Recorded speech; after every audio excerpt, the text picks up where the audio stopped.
Question number 5. A circle with center C has this equation. Now, from this equation, you should be able to extract the center of the circle and the radius. Let's get started. Okay, so the center is going to be 8, 4, and the radius is going to be the square root of 100, which is going to be 10. So 8, 4 is the center.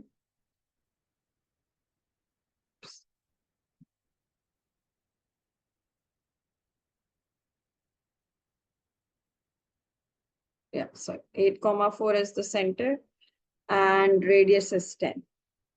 Okay. Point T minus 6, 6, show that point T minus 6, 6 is outside of the circle. So let's sit somewhere over here. So we have to prove that it's outside of the circle. So that's pretty straightforward. Just find this length and show that it's greater than 10. Then that shows that the point T is outside of the circle. So we're going to apply distance formula on T and C.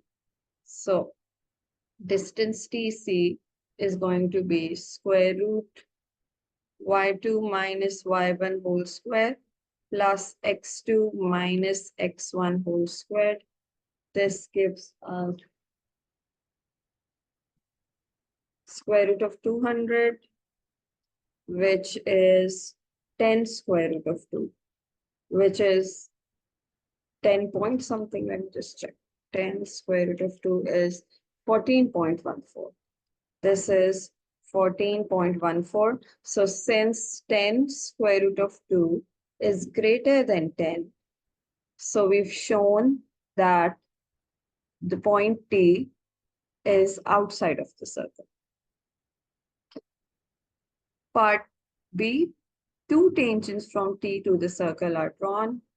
So a tangent over here and a tangent over here. Okay. Now, if that's the tangent, you should right away know that radius and tangent are perpendicular from O levels. Okay, so this angle would be, these two angles would be 90 degrees. Also, you must know that this is the radius 10, this is the radius 10, and we've already found this length that came out to be 10 square root of 2. Show that the angle between one of the tangent and CT is exactly 45. So this could be the angle. This, you need to show this is 45 or you need to show this is 45 degrees. Now it's just a right angle triangle. We're going to use SOHCAHTOA and find that angle. So I am going to, if I'm using this one, the upper triangle, then it's going to be sine. It's going to be sine for both of them. Sine theta is equals to opposite upon hypotenuse. Take sine inverse of this fraction, you will get theta equals 45 degrees. Okay. That makes this 45 and this 45. Now, if both of these are 45, 45, that means collectively that's a 90-degree angle. So let me just draw a collective 90-degree angle over here. This is 90 degree. And we also know that if three angles of a quadrilateral are 90, then the third angle would be 360 minus 90 minus 90 minus 90, which is again 90. So all these four vertices of the quadrilateral are 90. Also, this is 10 and this is 10. So let me just draw it again and I'm going to unrotate this. 10, 10. This is a 90-degree angle and also this is a 90-degree angle. Now, if these two sides are 10 and 10, and also you told that this is a 90-degree angle and this is a 90-degree angle, then this is a square for sure. So this would be 10 as well, and this would be a 10 as well.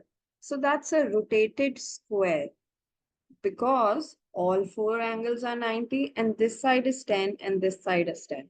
So the other, that only makes this a square.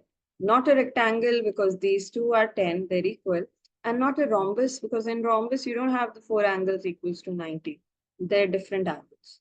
So this has to be a square. Okay. This will help us do part C, which says find the equation of line AB. Now, just let's say C is now here. C is 8, comma 4.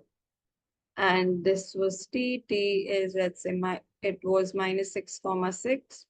And they're saying that two tangents touch the circle at A and B. Let's say this is A, this is B, so then this would be A and this would be B.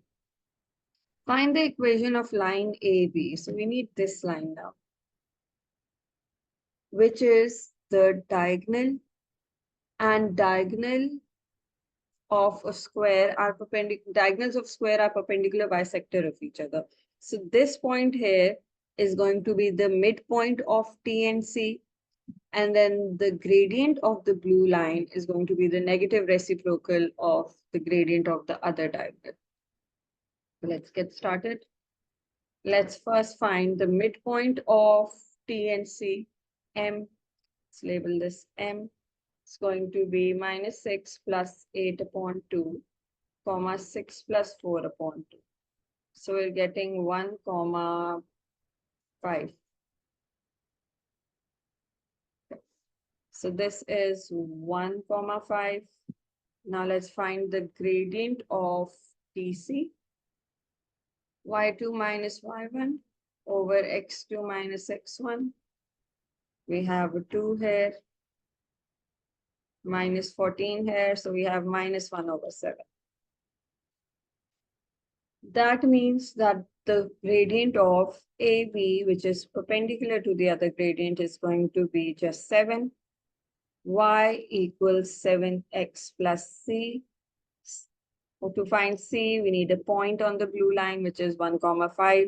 So 5 equals 7 times 1 plus C. That gives us C equals minus 2. So we're getting this equation, Y equals M is 7, 7x minus 2.